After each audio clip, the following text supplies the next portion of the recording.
Namaste and good afternoon, everyone.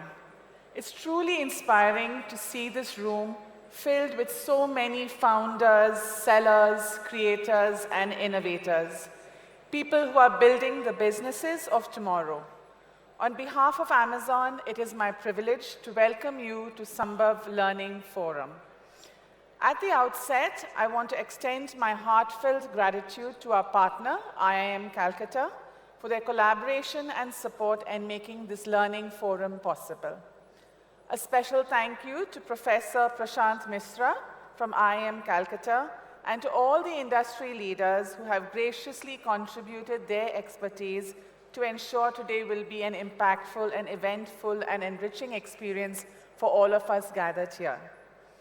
India's entrepreneurial journey has been nothing short of extraordinary. In recent years, we witnessed unprecedented growth across sectors, driven by innovators from every corner of the country.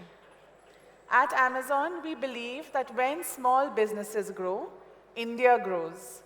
We are proud to partner with lakhs of small and medium businesses across India, and it is our vision to transform the way India buys and sells by supporting the entrepreneurial spirit of this country.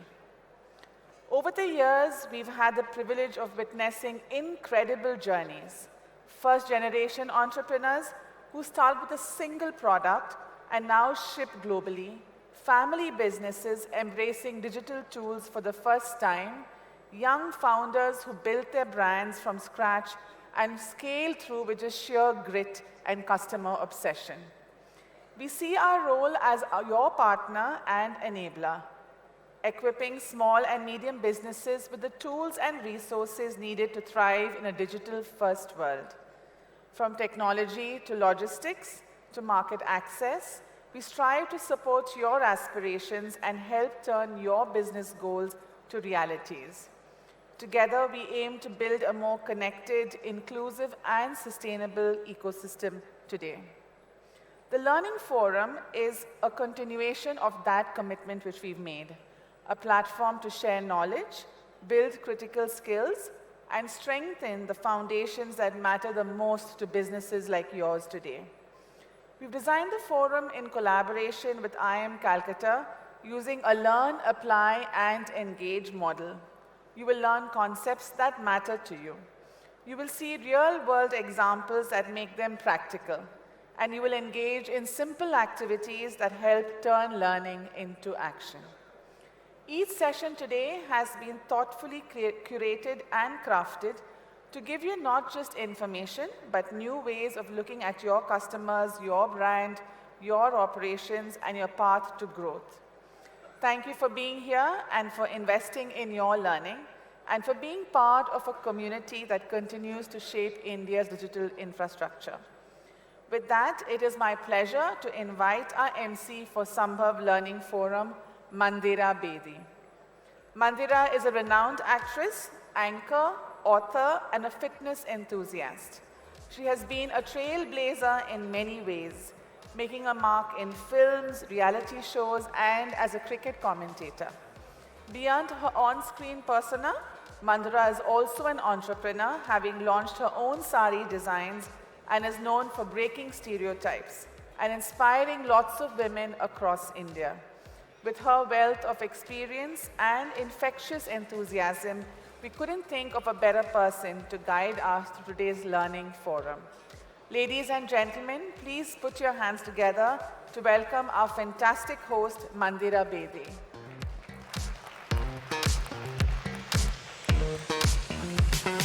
Thank you so very much, Ashwini. Thank you for those kind words. Thank you. Welcome, everyone, to the Smbhav Learning Forum 2025. I hope you're feeling refreshed, because this is the part of the day where knowledge turns into capability and capability turns into growth. Now, I want to know, has everybody had a good morning?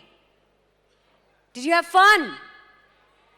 There's a couple of thousand people in this room. Did you have fun? Yes. Are you looking forward to an afternoon of learning? IIM Calcutta and all that, yeah?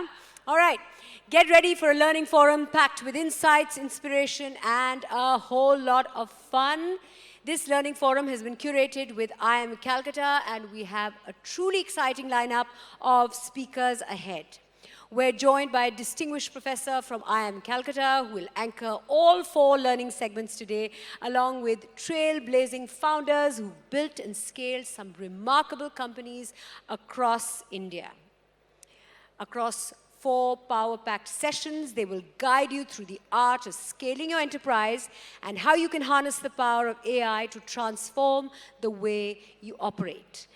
AI isn't a buzzword, it's a practical business tool, and today you'll see exactly how it can help you work smarter, faster, and more efficiently. Over the next 2 hours, expect insights that are practical, frameworks that are proven, and tools you can start using the moment you step out of this hall. You would also have your Smbhav Learning Forum handbook with you. This is your companion for today's sessions. You can use the handbook to follow along, dive deeper into each topic, and participate in the activities that we have lined up. So please, keep it handy. Today is about learning that translates into action. Every session has been curated to give you frameworks, tools, and perspectives you can apply directly to your business the moment you step out of this hall. So, are you ready to learn, explore, and be inspired? No, you can do better. Are you ready to learn, explore, and be inspired? Yes. Let's get started with the Smbhav Learning Forum. So, we're starting the Learning Forum with a topic that sits at the heart of every successful business, building a brand that truly connects with today's consumer. Customers today move fast, expect more, and choose brands that genuinely understand them. The ones who win are those who can read those signals and turn them into decisions that move the business forward. Our first session of the Smbhav Learning Forum, Building Modern Brands, Turning Insight into Impact, will unpack how brand building has evolved, how to listen to customers more effectively, and how AI-powered insights can strengthen the way you shape and grow your brand. To take us through the session, we are joined by 2 distinguished leaders. From IIM Calcutta, we have Dr. Prashant Mishra, whose deep expertise in marketing and brand strategy will set the foundation for our discussion today. And joining us as our speaker for the session is Mr. Anant Narayanan, founder and CEO of Brand Me, formerly Mensa Brands. A seasoned entrepreneur and investor, he has led Myntra, built MedLife, and today leads India's largest tech-enabled house of global consumer brands. Together, they'll help us understand how modern brands convert insight into meaningful impact. To begin, may I now invite Dr. Prashant Mishra to take the stage and lead us into the first segment of the session. Please welcome him with a big round of applause.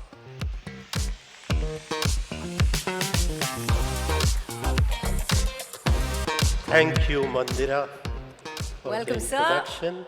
Good to see you again. Same here. Stage is yours. Hello, good afternoon. Welcome to Amazon Smbhav 2025 Learning Forum. And we would today, from this session, explore why people buy and how those insights can be used to build better, smarter, and bigger brands and businesses which makes impact and brings success. So let's dive right in, trying to understand what is at the genesis of billions of dollars of business success which several or millions of businesses worldwide base their performance on. People purchase things, or we as consumer buy things for 2 primary reasons. One is the emotional reasons, and the second is the functional or the utility-based regions. We might be thinking we buy things for solving a problem, but that's only one part of the story. The large part is that people buy things for emotional reason. Because we not only solve problem, we also buy things what feels right, things which excites us, things which brings joy, things which brings meaning. And so, as a human being, we are hardwired to sense emotions first and then look for reason. If you look at your own experiences of purchasing and consumption, you would realize that large part of those consumptions are attuned towards instinctive movements. And why emotions matter to us is because our own evolution is linked with our emotional capability. In fact, anthropological evidence suggests that humankind survived and evolved because they had this instinctive survival sense. How marketers use emotion in everyday life, and which almost each one of us present in this room would have experienced, or if I say so, would have been influenced by it, is, say, fear of missing out. Have you ever heard or experienced these hurry, last few numbers left, or last 3 days left? Why does it work? It works essentially because, again, we are instinctually triggered by the thought of something not being there while you might analyze and decide, and the deadlines work, right? I mean, as a professor, we are so accustomed to knowing our students doing 99% of their assignment closer to the deadlines, right? Until unless that urge builds. Then belonging and identity, right? Many of these, you see, people buy brands because they think the brand reflects them. This brand is who I am, or this brand will make me become what I want to be. That's aspiration.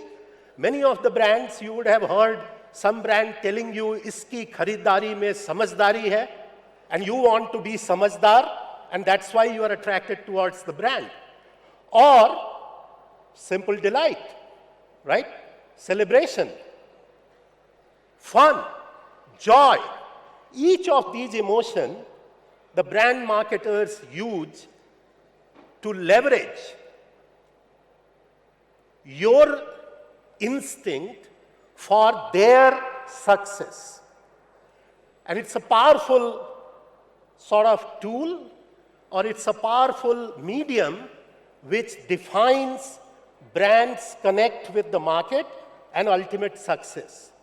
But the question is, how do we do it? You have potentially millions of consumers. How do you know each one's emotion?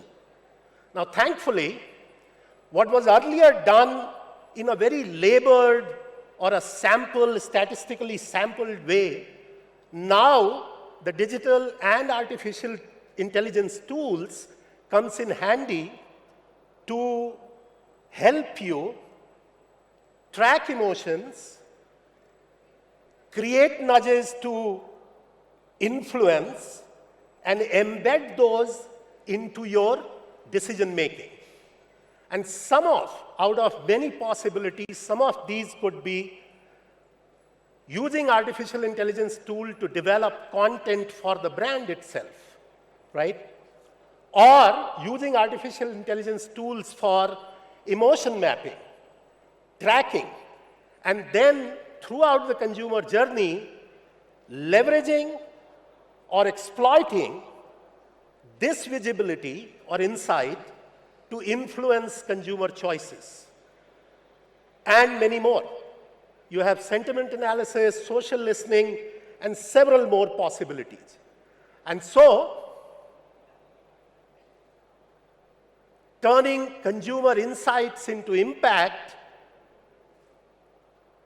businesses in future won't just target customers, or their success would depend upon how incisive they are with the help of technology, mapping their customer journey, observing them real time, deriving insights, and then creating marketing actions to create outcomes which are favorable to the brand.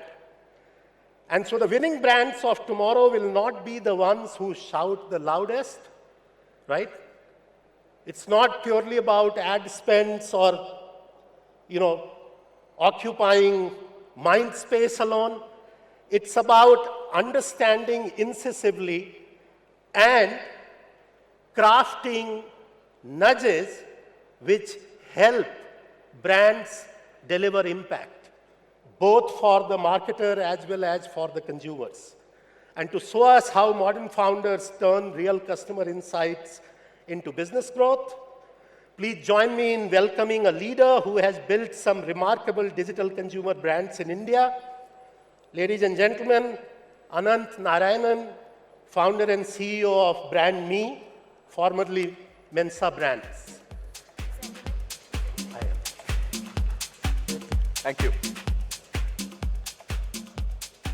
I need the clicker, please. Thank you. Good afternoon. Very excited to be here. It's always, a tricky thing to go right after lunch with a large session for a learning session. So hoping that all of you, I can hold your attention for the next 15, 20 minutes. Firstly, a big thanks to Amazon for having me here. Excited to be here and excited to talk about our experiences of what we're doing at Brand Me. So I'll just start with a little bit of just my background.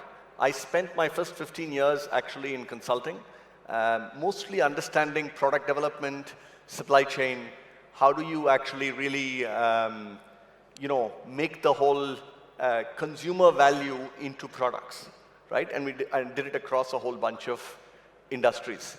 Post that, ran Myntra, which is a fashion e-commerce business for a while, and then a healthcare business called MedLife. And then I started Brand Me about 4.5 years ago. The basic thing at that point was, could we build global consumer brands from India for the world? And if we were to build them, what advantage would we have? I mean, what is it about consumer insights? What is it about product development that we could do differently in the modern world to actually build out brands? So 4 years, we've built out about 10 brands in health and wellness and lifestyle, and we sell them both in India and globally. What I want to do over the next, call it 15 minutes, is be able to talk you a little bit through what we actually do, right, in terms of building consumer brands, and I'm hoping that there are lessons that you can take away which are practical and useful. So let me start a little bit with consumer, right? I think consumers actually, by the way, are changing, and consumers are changing in a variety of ways. The first, which all of us must have noticed, somebody actually asked me a little bit earlier, why did we rename Mensa Brands to Brand Me? And I think the story has something a little bit around consumer insights as well. I think because of the phone that we have, each of us now is very, very personalized. It's all about the consumer and the person. So the me is actually the consumer and the brand is brand, right? So that's why we sort of renamed it Brand Me. So one big thing that's changed about consumers is consumers now are a lot less attention oriented, right? So there are so many different things coming at us. Our attention spans are much, much, much lower. So that's one big change that's actually happened. The second thing is, at the same time, consumers are a lot more informed. One very interesting insight, if you actually look at search volumes, take something as simple as shampoos and conditioners, right? If you take shampoos and conditioners, most people used to search for brands. What you increasingly find are people searching for ingredients. And why is that? Because consumers are now more aware of what goes into the product and they want transparency. So there is a lot of change in consumer behavior that's actually already happening. So that's one big thing that's really, really changed. So we'll talk a little bit about consumer behavior and how that's actually impacting us. The second thing I'll talk a little bit about is, in the age of a lot of data, it's very hard to turn consumer insights into actually practically what will you do on the product. So there, what I thought would be helpful is to walk you through a few examples of what we actually do at BrandMe, which I thought would be interesting. So if you look at the slide, it says insights are a commodity and turning them into impact is very difficult and a judgment, right? Actually, if you look at us today, we are overwhelmed with data. If you're a marketer or a brand manager, one of the things that's a problem is you actually don't know what trend to pick. You don't know what data to really use.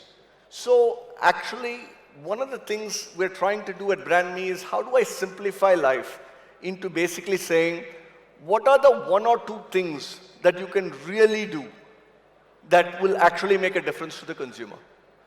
And what do I mean by that? So if you actually think about today's consumer, shorter attention spans, right? Higher levels of distraction, knows what they want. It's also, by the way, some combination between emotion as well as, not being too patient, right? So with all of that, as a marketeer, how can you actually really sort of make a difference? As a brand builder, how can you make a difference? The first is, I think, look, today a lot of micro emotions drive things, right? There are micro moments. When is the first time you click? When is the first time you open a package? When is the first time you experience a product and create some efficacy? Each of these actually become micro moments that are actually going to stick with you and be really there as far as a brand is concerned. The second, by the way, is emotional triggers. Some brands tug at you, right? I mean, if you look at the Nike example, there's nothing about Just Do It that says it's a shoe brand or an athleisure brand. It tugs at your emotion because it says there is an emotional connect to the brand. And then lastly, by the way, many times you don't know what the consumer wants. And asking a consumer directly almost never leads to a good answer. So the question is, how do you actually understand behavior cues? So one of the big things I tell folks, at least at BrandMe, is, how can you observe how a consumer works, right? How do they actually use our product? That's a lot more insightful than actually saying, I do a survey. Because in the survey, you don't really get answers that actually give you insights. So with that, if you think about the big drivers in terms of what's driving consumers today, the first is a little bit more outcome-first thinking, which is, what does the brand do for me? Right? What does the brand do for me? What is the brand in terms of impact, making me feel better, making me look better, is having some impact on me. The second is, actually there's a massive shift between what's happening with, large influencers and celebs and what your friends and community say. Actually, more and more consumers are saying what my community says about the product actually is really what matters. So at some level, community validation becomes very, very important, right? It's important to sort of get into who is the community of that particular consumer and how do we naturally market the product in that community so that the community validates it. The third is speed. Again, it goes back a little bit to attention and where we are, but how do we actually create efficacy and speed of gratification, which is much faster than it used to be. People are just less patient, right? And I think that actually makes a big difference. And then the last, which I think Professor Mishra also spoke about, is how do you sort of ensure that there is an alignment in identity, right? So the values of the brand and the values of the consumer also need to sort of align with one another. So these are sort of the big sort of 4 pieces, and I thought I'll give you some examples from some of our brands. So these are 4 of our big brands that we've built, and they are sell both in India and globally. So Majestic Pure, we've sort of built a global aromatherapy business, and I'll give you some examples about each of these. Botanic Earth, we've sort of tried to create a value-added hair care brand. My Fitness basically is about healthy snacking, and Party Props is about bringing unorganized party celebrations into organized sector, right? How do you make every celebration magical? So I want to start a little bit with saying there are emotional drivers, and I want to give you stories from each of our brands about how do we actually build products and how do they work. So let me start a little bit with the big shifts that are actually happening. The first is there is a massive shift in consumer behavior on efficacy and transparency. I'll give you an example. So today, if you go look actually at Amazon and Amazon searches, right, the amount of search that actually happens on what goes into a product, something as simple as a hair oil or an essential oil or a shampoo and a conditioner is massive. People actually want a lot of, supply chain transparency around where it comes from, what are the ingredients that are actually used, is it really effective, how does the formulation really work? So there is a lot, right, that consumers really want in terms of proof. So if you sort of think about this big shift, one of the things we've done is we actually are the largest seller of rosemary hair oil, right? And rosemary hair oil, if you think about hair oiling, it's a very Asian trend, but it's actually catching on quite rapidly in the West. And the big thing is people actually want pure natural essential oil, pure natural rosemary oil. What are the ingredients that go in? And they want to know efficacy. So one of the things we did as a brand is, can we actually do a lot of testing? Can we run a large-scale trial to basically say its efficacy? Right? So if you use our rosemary hair oil for 4 weeks, 6 weeks, what does it really do to your hair? And can we actually do a scientific test and start publishing it? Because it actually makes a big difference in the minds of the consumer. Consumers are very informed and want to actually understand in lots of detail around what really the product does to them. Right? And this really helped us sort of create a market leader in rosemary. Right? The second is just trust. So how do you actually build trust? How do you actually have indicators of trust? The reviews and rating system clearly creates one element of trust. But what else can you actually do to really create trust in your products as you build them out? When you actually launch a new product, can you think from day zero on what is it that you will actually do in order to make sure that the trust of that product or the efficacy of that product really, really comes through, right? And this keeps compounding, right? It's really, really helpful. Third, by the way, while all the first two are true, the third point is trends do keep changing, right? I mean, if you keep the hair oil example for a minute, rosemary leads to batana, which leads to pumpkin. So how do you stay ahead of trends? How do you actually look at trends before they become a massive trend? How do you pick up early data signals so that you can start to really build out brands 5, 6, 7 months before it becomes a massive trend? The 1 quarter, 2 quarter advantage is actually quite massive. If you think about, getting first to the market, getting first to the trend, and making sure that you can start to create a name for yourself. So these 3 shifts are actually quite important. One thing I wanted to tell you a little bit on the shifts and party props, and I also want to connect this back to a little bit of the user behavior point I told you earlier. Party props, what do? We sell you a box of things that you can actually use for a birthday celebration. You can say 5th birthday party, with a jungle theme, and you get a bunch of things, right? One interesting thing is, we asked a lot of consumers, what do they want, right? And very few people could actually tell you.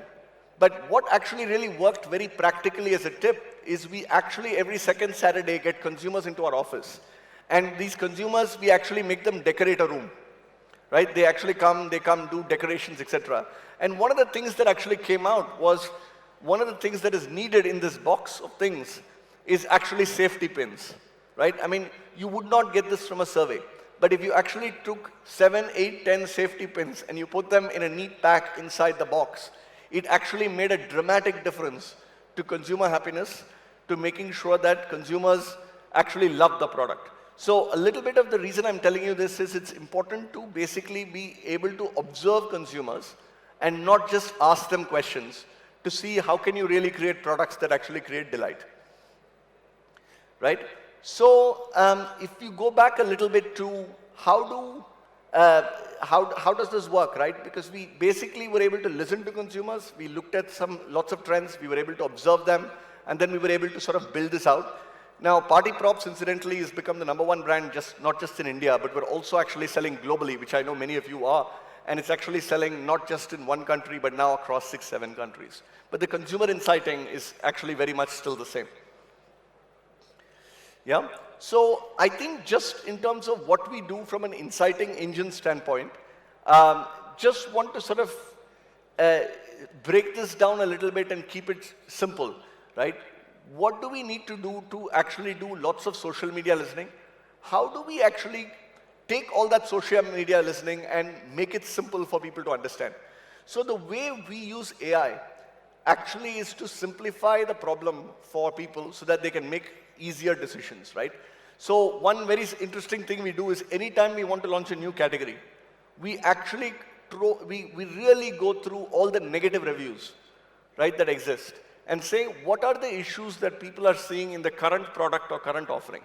And that gives you a whole bunch of interesting insights, more than sort of just saying, I'll take a product and I'll just copy it, right? So some deep understanding and using technology tools to basically say, what can I do to make this really insightful from a review standpoint, from an understanding a data standpoint is quite important. The second is, we often look at social media trends. So, going back a little bit to the Botanic Hearth example that I gave you, we actually looked at rosemary trending on TikTok and social media well before it started trending on Amazon, right? You started to see conversations going up. You started to see things saying natural hair growth going up. So our ability to sort of take that and use that very quickly into a quick formulation and trying it really sort of worked well, right? So, I think we've spoken a little bit about this, but essentially take reviews, take ratings, do analysis, and figure out what is missing in the consumer product, especially from the negative reviews, and can you convert it into products. We then, by the way, so, in the case of Majestic Pure, just to give you an example, we basically looked at what consumers were saying. What they were saying was they wanted to actually do aromatherapy at home, right? They wanted to do DIY at home. So we sort of used all of that and then basically changed the product, changed the claims to basically say, look, this is now going to be your DIY kit for you actually happening at home. So I think this sort of just gives you a little bit of one case study that I wanted to take you through for 1 minute in terms of Botanic Hearth, right? So what we saw in the data, and I think I was telling you a little bit of this, is we saw a lot of surge in natural hair growth. What are natural hair solutions? What can we really do for thinning hair, right? People were looking for rosemary water, etc., right? So there was a lot of search volume that was there in the data, which I think was the first step in the process. Then what we tried to do was, can we combine that with some form of cultural insight, right? Hair oiling, as most of us here in India know, is a very Asian thing, right? Everybody does it, but we didn't really sort of know whether this would work in the West. So what can we do from a qualitative interview and understanding what's happening standpoint to say, is this something that will gain traction in the West, right? And when we did that analysis, we felt that this was actually starting to happen. And people were saying, look, pre-wash, something is actually happening where people want to actually use natural products and not a lot of chemicals. And they want to do a lot of pre-wash stuff. So if you sort of combine that, right, and said, look, people want nature and science, people want efficacy, people want visible improvements, people don't want chemicals in their products. How do you sort of combine all of that and put it into a product?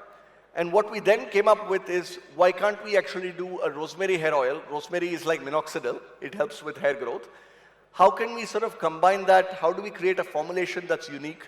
And how do we actually market it such that you're marketing it for hair growth, for hair strength, and so on. And I think that really worked for us. And the fact is, we sort of got to this a lot earlier than most other people. So, and therefore became a 5-6% market share player in the US, in Canada, etc., which is a very large market in sort of the hair care range, right?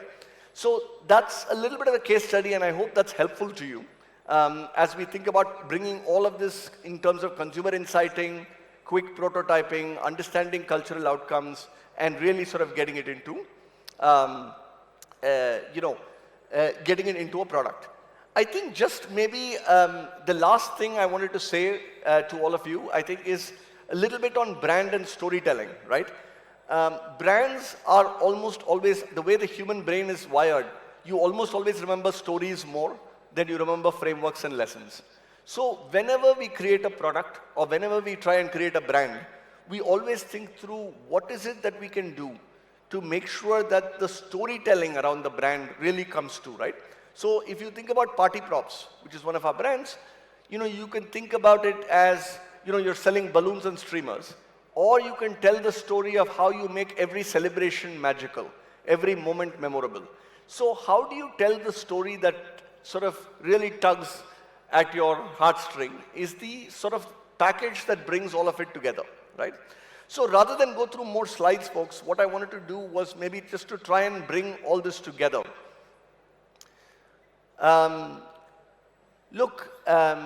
First, it is important in this world of data to understand that consumer trends are actually changing very rapidly. Consumers, you have a lot of data coming at you. You actually want to simplify the data. You want to simplify the understanding. You want to make sure that you can actually get to 2 or 3 insights from all the data deluge that's coming at you. AI is a good tool to be able to do this, but it's not the only tool. You also need to actually understand how consumers really use your products and figure out how to actually do quick sampling, right? So practical tips if you're actually starting a brand or if you're scaling a brand. First, by the way, run small pilots. I think, the current ecosystem, the ability to sort of do small lot production, the ability to try out a new product fairly quickly allows for more experimentation than it used to, right? Because you now have e-commerce, you can actually experiment. If you had to actually sell through a large distributor, it would take a very long time. So how do you sort of make sure you do small pilots? Second, not everything that you launch will work. How can you actually do some quick feedback and correct? How do you validate and use data to say, what do I improve about the product, right? What do I look at my reviews? What do I look at my, how do I actually take and incorporate that in? Then, how do I actually think about claims, packaging? Because that's the first thing that the customer actually sees. Especially in the online world, the first thing that the consumer sees is actually an image. And the second point of truth is when they receive the package at home. So how do we make sure that those moments are really good? And then the last thing I would say is, look, there's a massive opportunity to maybe scale globally, which wasn't there before. I think 10 years ago, it wasn't there. I think now with the ecosystem and the infrastructure that's been built, it is very possible for Indian brands to really scale and grow global. I mean, half our revenue now comes from outside India, which we're very excited about. And I think it creates a level playing field. And I think if you think the next 20 years, there is going to be large consumer brands that get built from India for the world. And I think that's a big opportunity for everybody here in this room and well beyond. Yeah? Thanks so much. Appreciate it.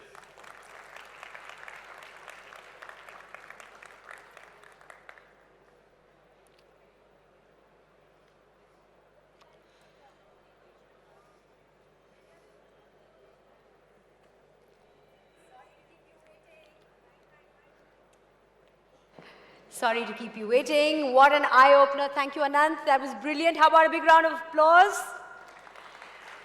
What a powerful way to begin the learning forum, understanding that a brand is built not just through campaigns, but through insight, clarity, and empathy. Now, to make this conversation even more real, let's hear it directly from our audience. You're going to see a question on the screen now.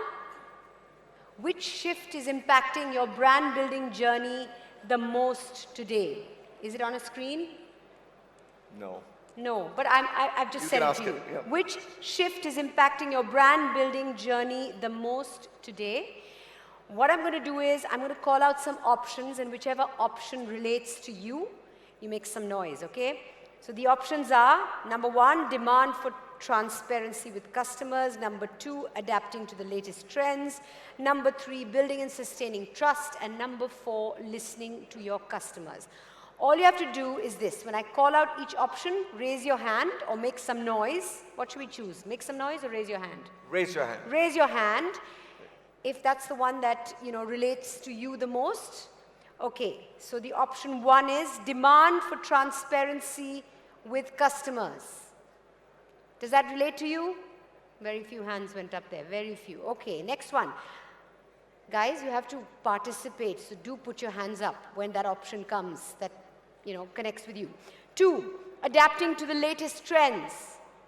Yeah, more Okay, hands up more now. hands are going up there. And here. Yeah. Yes. Number 3, building and sustaining trust. That's the one. That's Yeah. the one. Number 4, listening to your customers.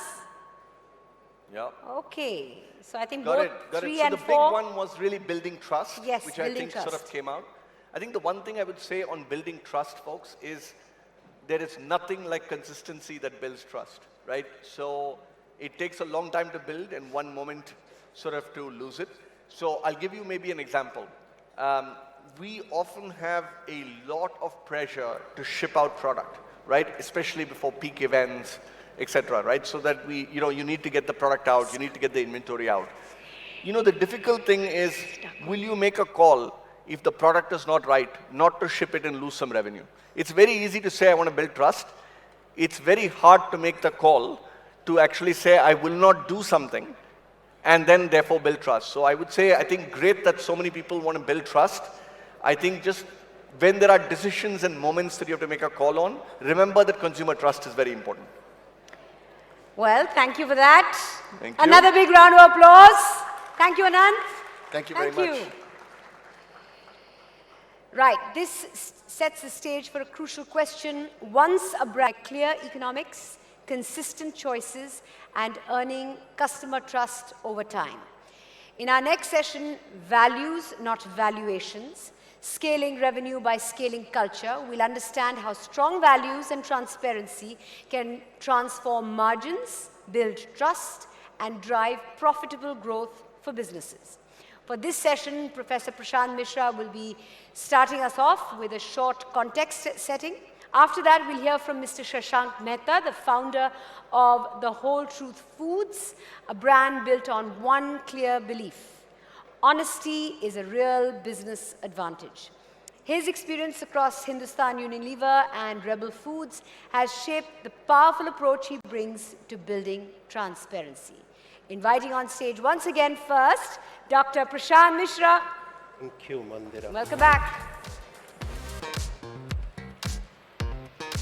All right, so after insight to impact, the next up is building strong brand culture, right?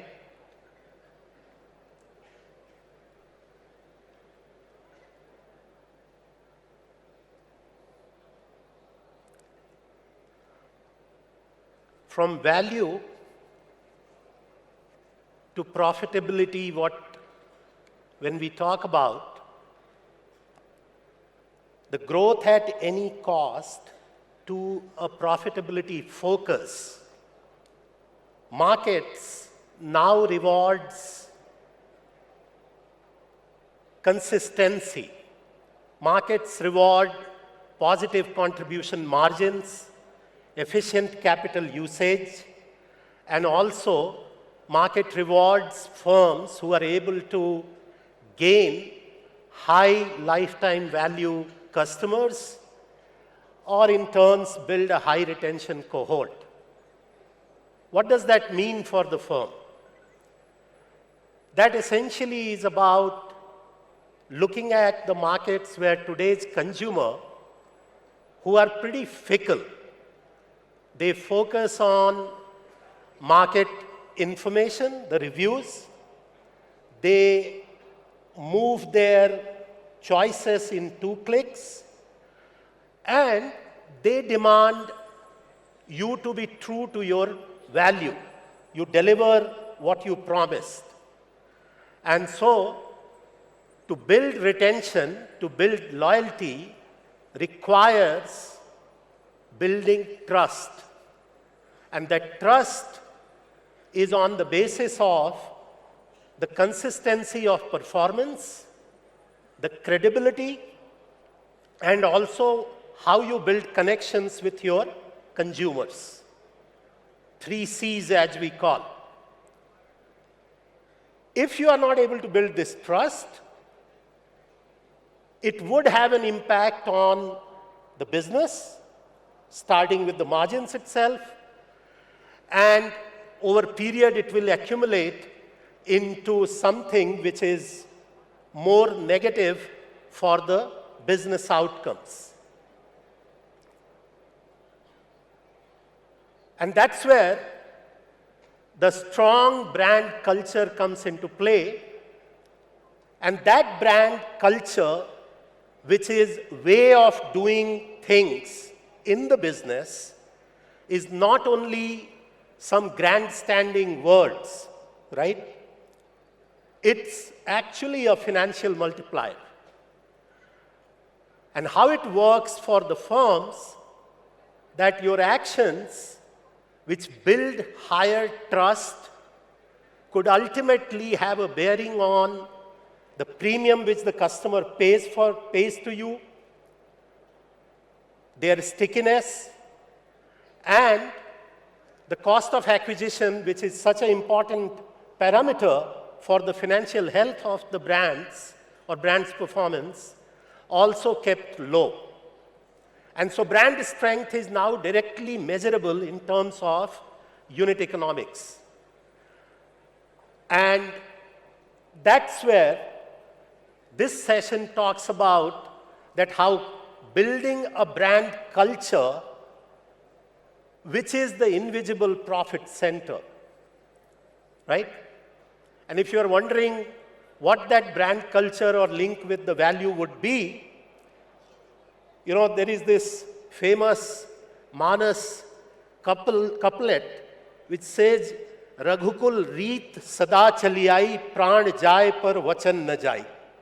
And people attribute it to the essence of the character or the value system which a particular group or a particular entity has, that what is the length or the cost they are willing to pay to uphold those values. Now think about a brand communicating that value and the customer experiencing that value and paying for it. And there are many stories around. You know, in the previous session you heard about Nike.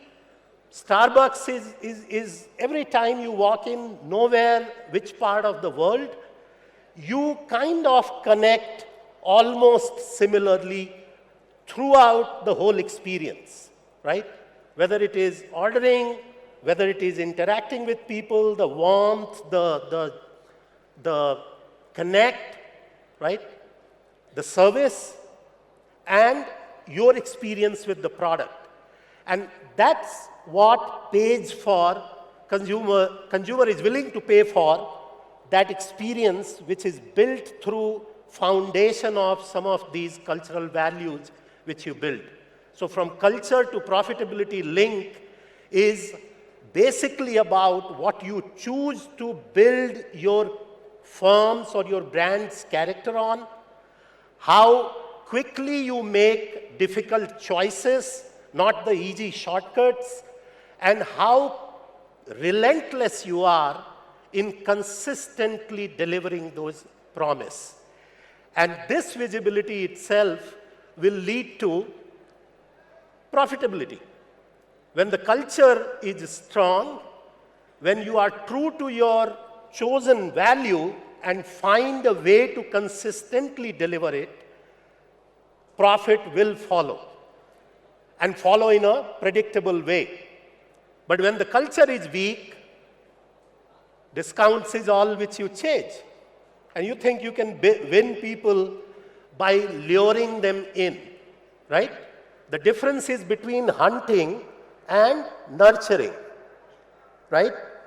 Hunters don't care about nurturance, but the nurturers care about feeding, weeding, seeding, weeding and feeding, as we say. And so, in this session, we are going to listen from our next speaker who lives the philosophy every single day. From a powerful career at Hindustan Unilever and Rebel Foods, he built a brand where radical honesty is not a marketing slogan, it is the operating system. And so let's welcome the founder of the Whole Truth Foods, Shashank Mehta, to take this session forward. Shashank, please. Thank you. Wow. Okay, this is a very large group. Hi. Hi. Hi, hi, hi, hi, hi, hi. Okay, I want to start with a very quick poll, also to wake all of us up. Before I walked in here, how many of you knew of or had heard of the brand The Whole Truth? Raise of hands. So about 40% of the crowd. Keep it raised, keep your hands raised. How many of you had used one of our products? Keep your hand raised, otherwise put it down. Half of that. Cool, awesome. So that gap is part of the trust gap that I need to fill up in the coming years. Hi, I'm Shashank. I'm the founder of The Whole Truth. Very quickly, we are a 100% clean label food brand. Our simple promise is we'll never put something inside your food that we wouldn't be proud of, and that's why we declare every ingredient on the front of pack, because you shouldn't have to guess what you're putting inside your body. What I'm talking to you today about is values and not valuations. It's a very tough topic because revenues, numbers, profits, valuations, these are hard number things that you can count. All of us love to count them. All of us love to see them on Excel sheets. But values, culture, these are all, soft, untouchable, invisible sort of things. But I would argue that they are the most important things in running a business, and I will try and prove that to you today. And I'll do that by actually saying, I think our competitors think that our brand, our product, those are the things to copy, but I would say that our culture is our biggest and perhaps only moat, and that's what I'll prove through today's session. But before we do all of that, what is culture? Very tough thing to define, especially in a company context, but it becomes easier if you zoom out and think of it in a country context. Would you agree that India has a culture? Yeah? India has a unique culture. You can compare it to Chinese culture, which is different. You can compare it to Japanese culture, which is different. You can compare it to American culture, which is different. So when you think of countries, culture becomes a bit more palpable. You can feel it, understand it, grasp it. I would also then ask, whatever is the strength of that country, where does that come from? Usually it comes from their culture. There's a reason why China is the manufacturing powerhouse. There is a reason why India is a services powerhouse. There's also a reason why both of us will find it very difficult to copy each other. The reason is our cultures. So how do you define culture? For me, actually the only way to define culture, there are many definitions in the world. For me, it's a good combination of who you are and who you wish to be, of your roots, your heritage, and your aspirations and your dreams. And no better example than the building that we are standing in. We call it Bharat Mandapam. It's one of the most advanced buildings that we've built in recent times, great state-of-the-art infrastructure. In a city like Delhi, which has such great historical roots, but also represents India's aspirations and dreams into the future. So I would say culture is a good mix of who we are and who we wish to be. And as I said, I think it's the only real competitive advantage because you can copy anything. You can copy the products that we make, you can copy our strategies, both as companies and as countries. But you really can't copy our culture because that is very, very unique to us. It comes from thousands of years of history in the case of a country.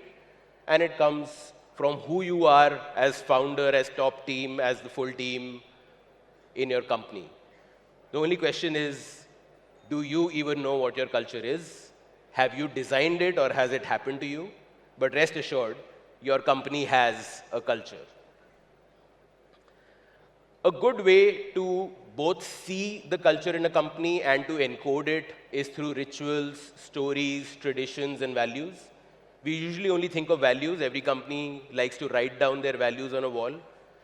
I would also urge all of us to think of rituals. For example, we have a ritual that anyone in our company can get stock options. Anyone can be an owner in the company. There's a process and a certain tenure plus something. They have to display certain behaviors. It's not linked to performance.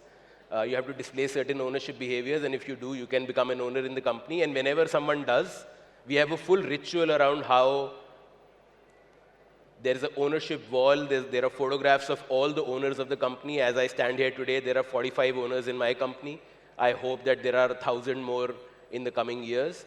And we have a full ritual of how we felicitate the new owner. We take their photograph, we put it on the wall, we do a bit of ragging, we hear their stories of the time they've been in the company. And these are stories which travel. So when the next time someone becomes an owner in the company, they go and meet the older owners and they exchange stories. Actually, talking of culture, we are at an Amazon event. If any one of you is a fan of Jeff Bezos and the Amazon culture, you know that they're known for taking the longest view in the room. And I'm sure the leadership here would also agree that that perhaps is their biggest competitive moat, that when everyone else is thinking 2-3 years, they're thinking 20-30 years. And that just changes the decision making in the room. A small tradition in Amazon that you write docs, you write documents and not make PPTs. Sounds like a very small thing, changes how you run the company dramatically. And I'm sure, I've never worked at Amazon, but I'm sure there are stories of God-level documents and not so good documents, and about the document about writing documents that Bezos wrote. So actually, no better example than Amazon and standing in Bharat Mandapam in Delhi to prove that culture is at the heart of any company. Just because it's very difficult to touch and feel doesn't mean that it's not important. Okay, that's a lot of gyan. Let's make it real. How does it impact the P&L? I'll give you two very real examples from our own journey. We are building a brand which is based on truth, on 100% radical transparency. We cannot do that if that is not our internal culture, because if that's not who you are inside, then it's a facade and it will come off really, really soon. We are noticing that as the years pass by and nothing compounds like trust does, trust is compounding. And what is happening is, so we operate in 5 different food categories. We sell everything from protein bars to protein powders to chocolates to nut butters to muesli.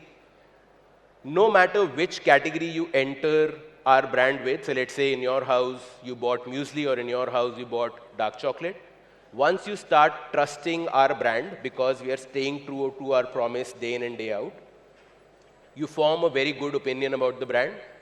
And the next time you want to buy a muesli or you want to buy a protein bar or you want to buy a protein powder, you just give us a try. 2 things happened here. One, we don't have the cold start problem. Most brands have a cold start problem that when they launch something new, it is super difficult to find the first 1,000 consumers. They have to spend a lot of money to find the first 1,000 consumers. We don't have to. We have a lakh households sitting ready to try whatever is the next thing that we launch because they trust us. So scaling and revenue become that much more easier for us as a multi-category brand. And second, if you noticed, I paid 0 CAC to acquire the second consumer. I paid 0 customer acquisition cost to acquire the next consumer. What that means is, as we grow, our revenue per household grows, our ROAS grows, our return on ad spend grows, and we can scale a lot more profitably, a lot more efficiently compared to most other brands. These are two really hardcore ways in which you can see culture and values play up in our P&L. And if our P&L sounds biased, because obviously I will say good things about my company, let's do another poll. How many of you think Apple's gross margin would be higher than Samsung's gross margin? Raise a hand. Apple would make more margin than Samsung. That's not true. Apple has one of the lowest gross margins in the entire smartphone industry. Apple's gross margin is 38% on their hardware and another 43-44% on services, and hence a blended margin of 41%. 38% gross margin. This phone in my pocket, which cost $110,000, 70,000 of that was actually cost that Apple took to make that thing. And yet, Apple is the most profitable, most valuable company on the planet. Why? The product is so darn good. It sells itself. The repeat rates are so high, and once people get logged in the ecosystem, they never leave, that they spend 2% of top line on marketing. And hence, a 38% gross margin can still come down to a 20% PAT, because in the middle is nothing. They don't have to spend on anything else. Yeah? So culture and values show up in your P&L in very, very hardcore ways, but over a long period of time. You will not see it in one quarter or the other. All right. Quickly turning focus to AI, since that's the theme of today's event. AI is a bit of a curveball into culture. You would think, what does it have to do with culture? That's what I also thought, until I realized that it's kind of like nuclear fission. You can build a power plant with it or a weapon of mass destruction, depends on how you choose to use it. One thing that started happening in my company ever since chatbots and LLMs became the norm, that suddenly so we borrowed from Amazon, we have a document writing culture, not a PPT making culture, and all documents started looking pretty polished but pretty similar. You can guess what was happening. Everyone started using ChatGPT to write their documents. Good if you're using it for research. Great. Then you have world-class PhDs and scholars at your service doing the best research for you to help you make good judgment.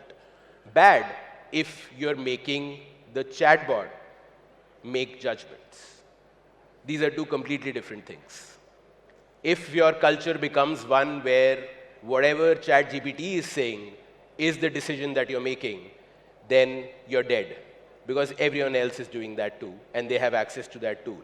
If your culture is, we use LLMs and ChatGPT as one of the many ways in which we do research, and we do very, very, very thorough research, to then apply our minds and our context and our wisdom and our experience to make the right decision, then you have a force multiplier that like no other. So AI is this is just one way in which AI will impact culture. I can talk about 10 more, but this is one very real way in which AI will pop up new questions about you and your company's culture. I'll skip this next slide in the interest of time, but do check out what TruthGPT is. We trained our own model on our own content so that it can answer consumer queries better. That's what TruthGPT is, but I'm going to skip that. Quickly now bringing it down to hence, what is it that we've seen as payoffs of culture at The Whole Truth? First, as I said, our mission is we're trying to rebuild the world's trust in food. We believe that trust is broken. We believe that big food broke our trust by speaking half-truths for ages. And if half-truths are the problem, then the whole truth has to be the solution. That's what we're trying to do. But that has very, very real costs. Or as we say internally, the only proof of purpose is pain. I'll tell you 3 ways in which we are highly pained by our purpose and our culture.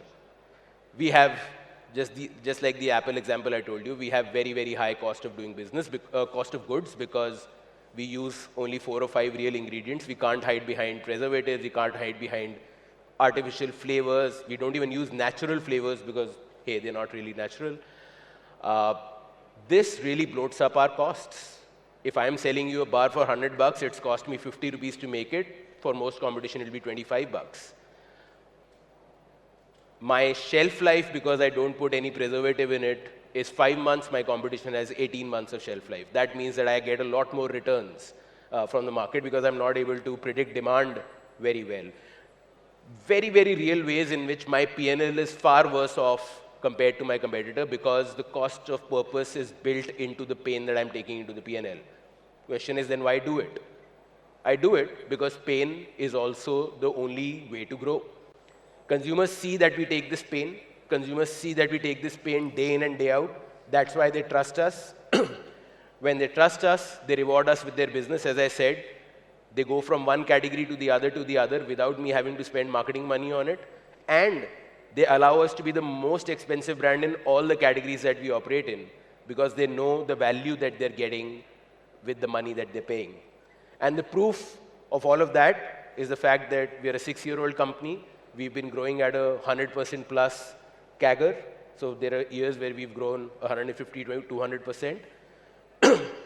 No new category has ever failed. We have a 0% NPD death rate, which is unheard of in the food category. Yes, we have the lowest gross margin compared to our competitors, but we have the highest repeat rates. That means we don't have to spend to acquire consumers. Like we spend less than half of what our competitors do to acquire consumers, which means we also have the highest return on ad spend.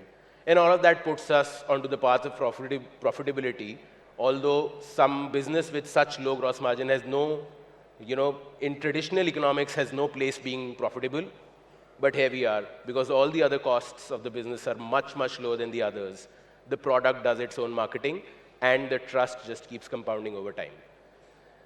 That's all I had for you today. I wanted to tell you our innermost secretest of secrets, that if you're going to come after the whole truth, it's not the brand, it's not the product, it's the culture.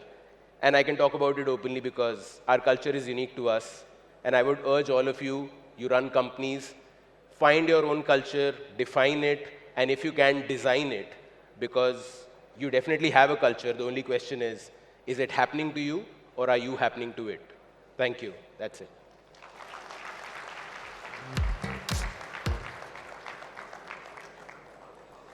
Shashank, thank you very, very much. And a big thank you to Dr. Prashant as well. You've shown us today that culture isn't an HR function, it's a growth function, and companies don't scale unless their people and values scale with them. Culture is not what's written on the walls, it's what's lived in the halls. Wow. Yes. Yeah. Okay. I'm going to steal that. Right. Now it's time to turn for all of you to shape this conversation. You're going to see a question on the screen. Choose the question you would like to hear from Shashank, the answer of, okay? Here are your options. Option 1, what advice do you have for brands building credibility with customers?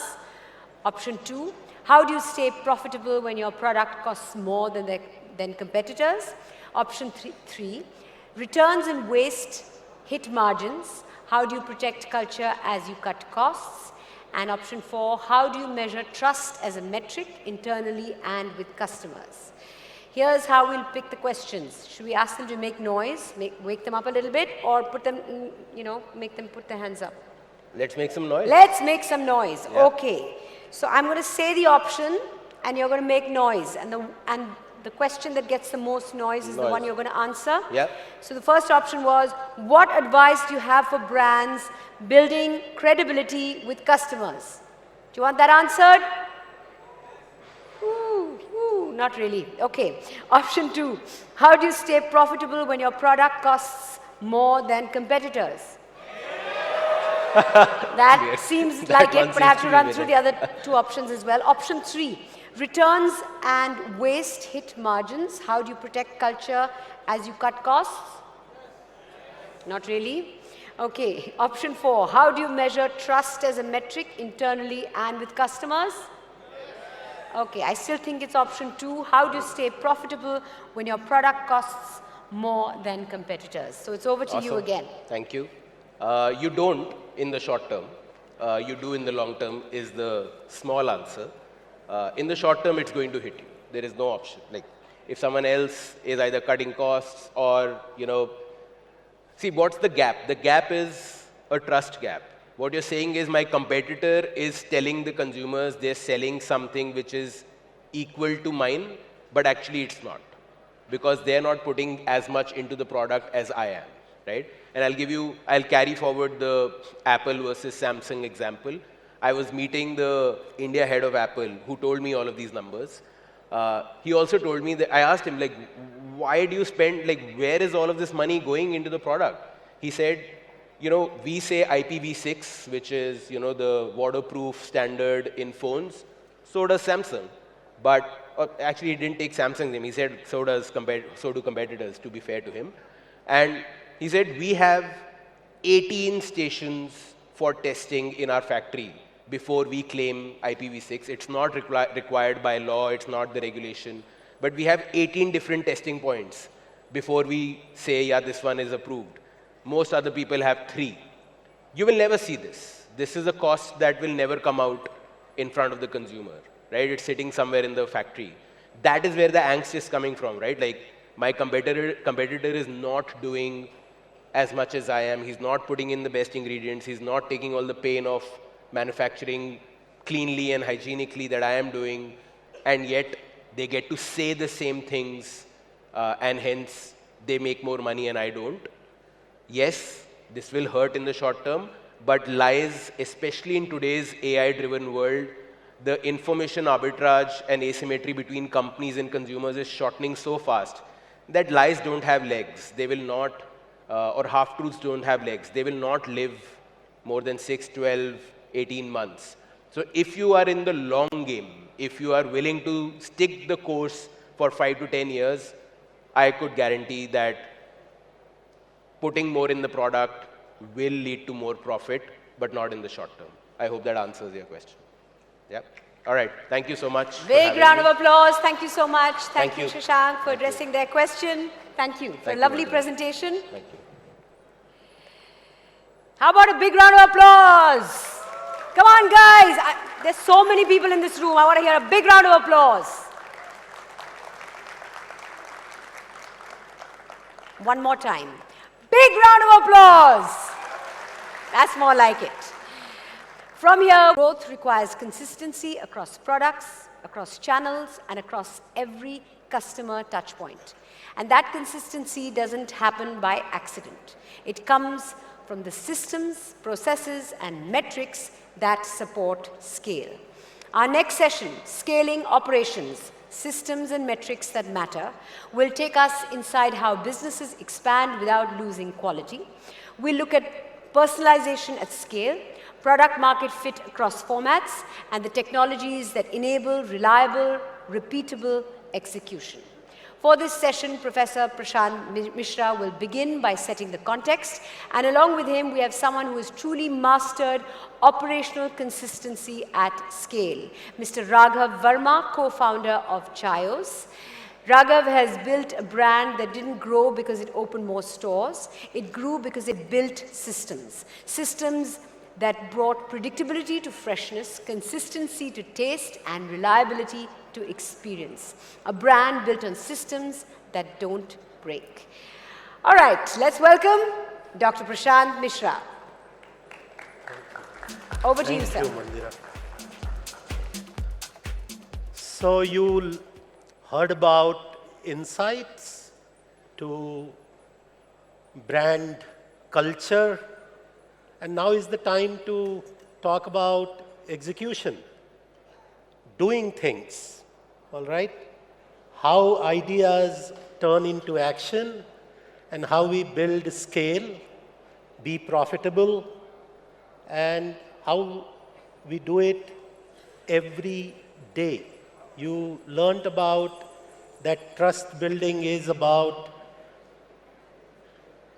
looking at everyday action, what we do in our business. Why operations matter? Because the promise which brings customer to our doorstep, the delivery of those promise happens through our execution capabilities. And if we don't deliver that promise repeatedly, consistently in multiple interaction, we can forget about retention.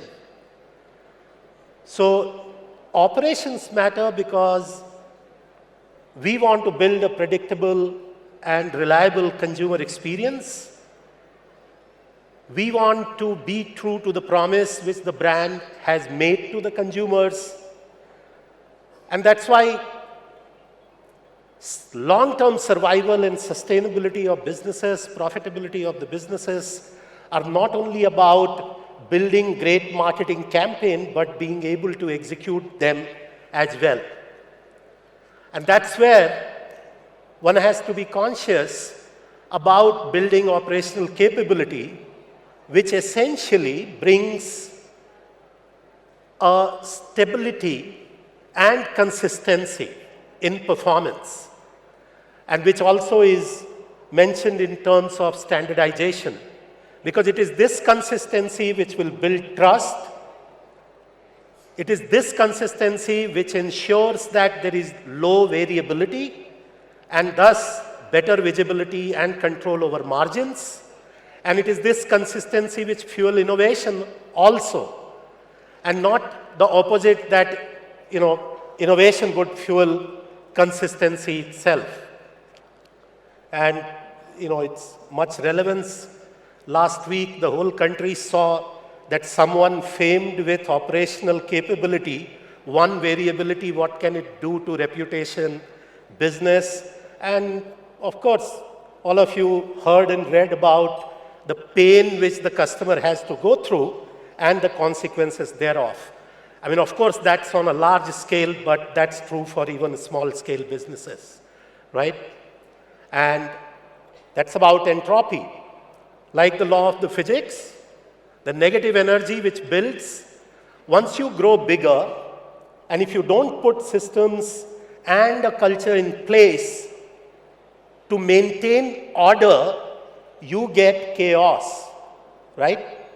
Because it hits quality, it hits process hygiene, it hits your culture, or it destroys the cultural ethos, and certainly, accountability will also be missing. No one would take responsibility for the failures which occur as a consequence. And growth brings its own pain, right? Once you grow bigger, while that's a happy notion that growth is good, but growth also brings its own pain. And in order to manage that pain, we have to follow it up with building a kind of system, processes, and an institutional discipline which replaces few individuals' heroic effort. And these systems must keep pace, or rather I should say, these systems' growth should be faster than the actual business growth which you achieve. And there are numerous examples from businesses small to big which grew very fast, and in the process they messed up or were not able to manage the growth, and which ultimately hits the reputation, and you have to kind of redo things. And a lot of loss of effort and energy which happens in the process. So finding product market fit is just the beginning. Like the adage goes, well began is half done. We also need to close the loop by saying, how do we find a better process market fit, right? So that we build operations which can deliver the delight repeatedly n times over, right? And there is no better example than our speaker, who has built one of India's most loved consumer brands and scaled it with obsession towards operational excellence. From the first cup of chai to hundreds of cafes across the country. His journey is a masterclass in process, speed, and consistency. Please welcome Mr. Raghav Verma, co-founder of Chayos, on the stage, please.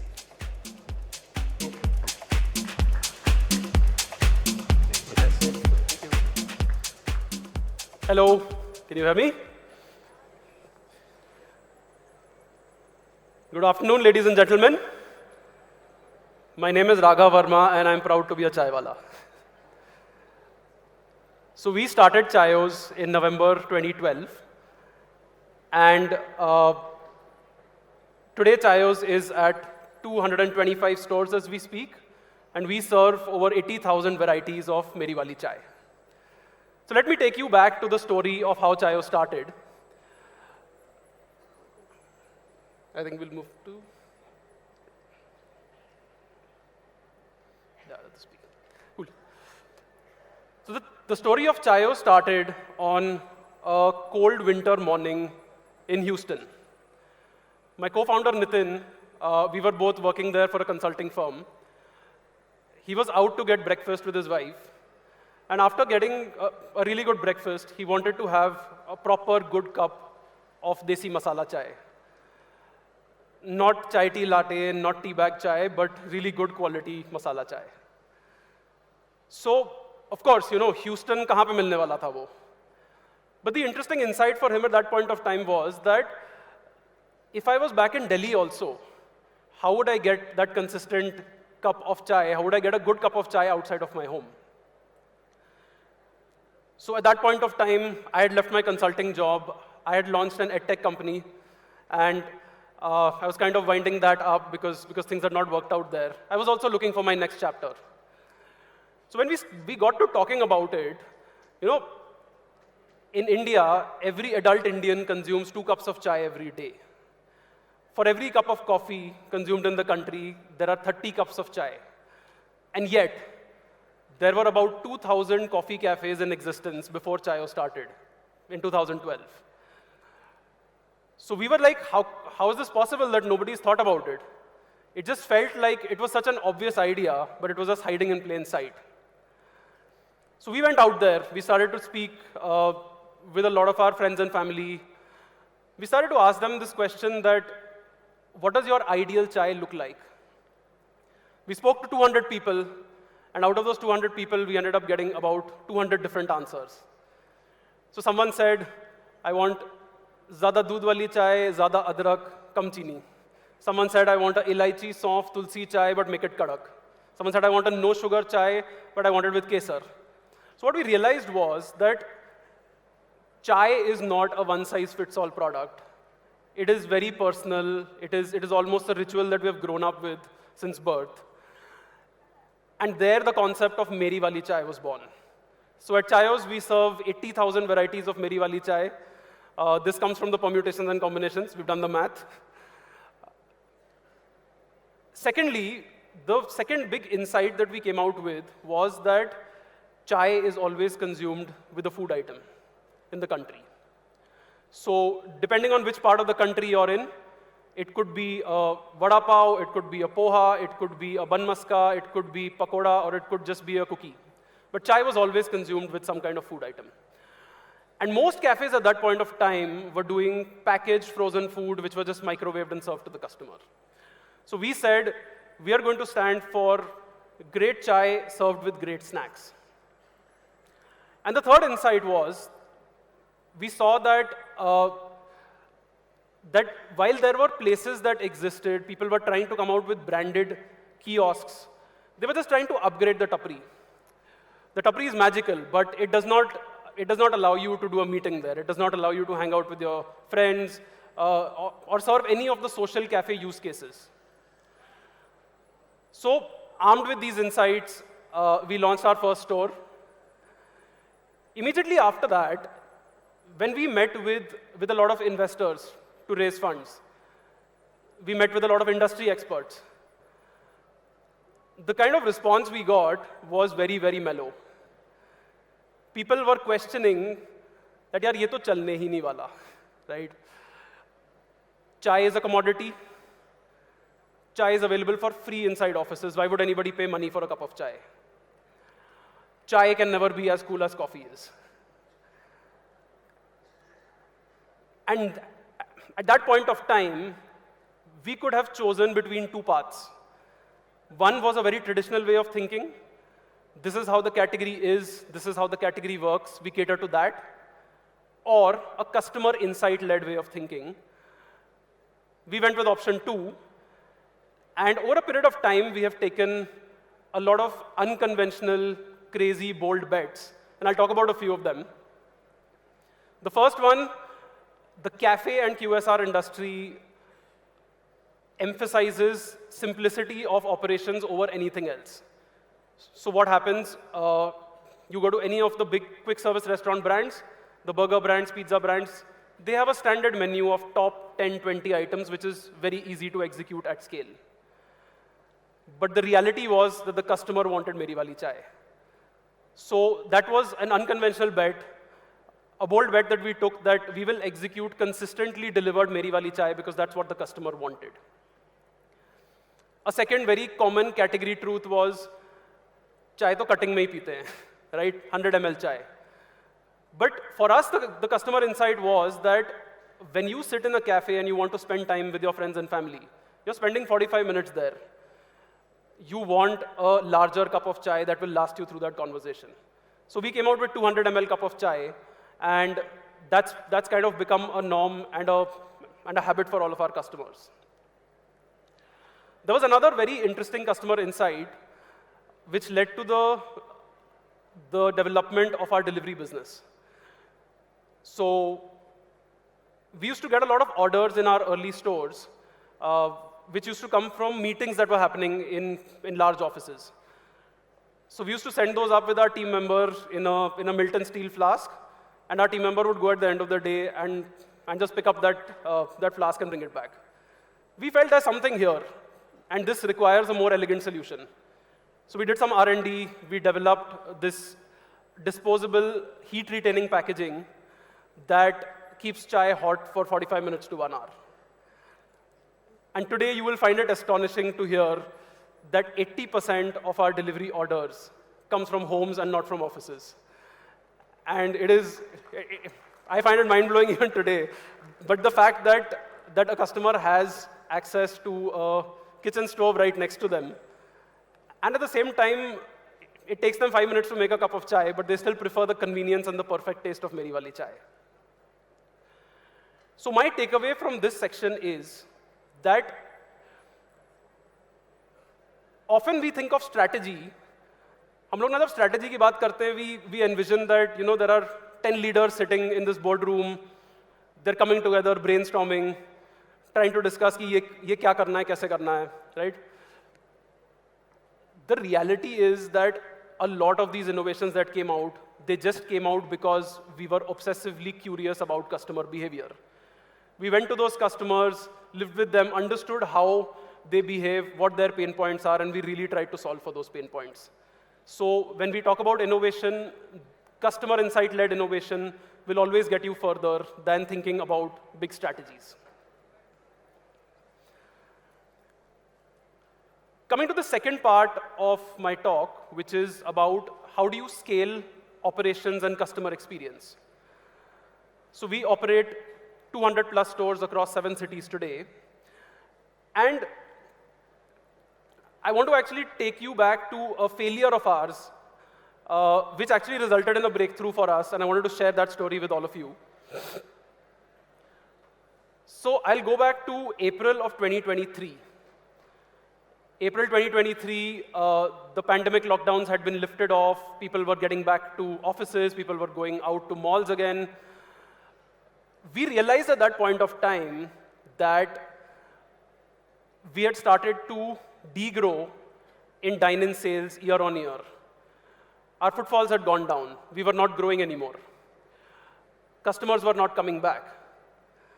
And in the run-up to this, the last 4 or 5 years, we had really prided ourselves on building an organization that was centered around revenue, sales, growth. हमारे पास at least at any point of time there would be like 5 different kind of contests running for our team. That if you sell 5 more items to the customer, you will get this incentive. If you meet your sales numbers, you will get this incentives. So we were really good, we consider ourselves really good at sales and growth, and that's something that we prided ourselves on. But the reality was, when this happened, we had to go back to the drawing board and go back to basics to understand from customer that what is happening. Because the problem was not the market, the problem was with us, and fundamentally something had to change. So me, Nitin, our entire senior team, we spoke with about 500 customers, and these were not 5-minute conversations. These were 1.5, 2-hour conversations each, where we got deep into understanding what does Chaayos mean for them, where is Chaayos breaking the core promises that we have made. And the truth that we got from the customers was actually very simple, but very, very humbling. Customers said, we looked at you guys as a place that feels like home. It's a place where I can be myself. It's a place where I can come with people that I love. But you know what? In the last few years, you guys have become way too transactional. Your only focus is, you just want to sell more items to me. Your team is just pushing for sales. Ye bhi le lo, sir, please aap kuch to try karo. Right? So what we considered as our revenue culture was actually not solving the needs of the customer. So we urgently got together. We needed a new direction for the brand. So 40 of the top people in the company got together, spent 2 days trying to figure out what is that new direction. And in those 2 days, we came out with a very simple one-line declaration, which was Chaayos is a transformation of chai culture, creating warmth, authentic connections, and delightful experiences. I'll say that once again. Chaayos is a transformation of chai culture, creating warmth, authentic connections, and delightful experiences. So that gave us that new direction in which we have to work on. It was very powerful because it did not talk about being the biggest chai brand. It did not talk about being the fastest growing chai brand. It didn't talk about being the most profitable chai brand. We weren't doing this for us. We were doing it for what the customer expected from us. Now that's great. Putting up a piece of paper on a wall in the office and saying that, I want to deliver warmth, authentic connections, and delightful experiences, it sounds very lofty. The hard part is, when you've identified this, how do you operationalize warmth? How do you deliver on authentic connections? And how do you create a repeatable, delightful experience across every single touch point? And we're talking about 2,000 team members across 7 cities, right? And the kind of attrition that we have in our industry, it's almost like every 2 years, we're replacing the entire workforce. So how do you get the frontline teams to deliver on these 3 promises? So we took on that challenge. We said that we're going to first focus on the things that matter to the customer and the things that matter in our declaration. We would get rid of everything that was unimportant. Starting from sales incentives, average order value contests, product targets, growth targets. We removed everything that was not important. At that point of time, we were tracking about 62 different metrics, 62 KPIs for running one store. And we cut those down and we said, we're going to focus on the absolute bare minimum things that is important for the customer to focus on. Number 1, we are going to give incentives to our team on the basis of Google reviews and Zomato reviews and Swiggy reviews, right? That rating is going to determine, and the number of negative reviews that I get from my customers is going to determine what the incentive my team earns. The second one was, we spoke about our customer mystery audit scores. That was the second thing that we incentivized our team on. So when we did this, at least a lot of clutter went away in the mind of the team. We were setting them up for success. Then we went back and we rebuilt things from basics. What does the delightful experience mean? A delightful experience means a very clean washroom, for example. A delightful experience means getting every product right and no questions asked replacement if you get your order wrong.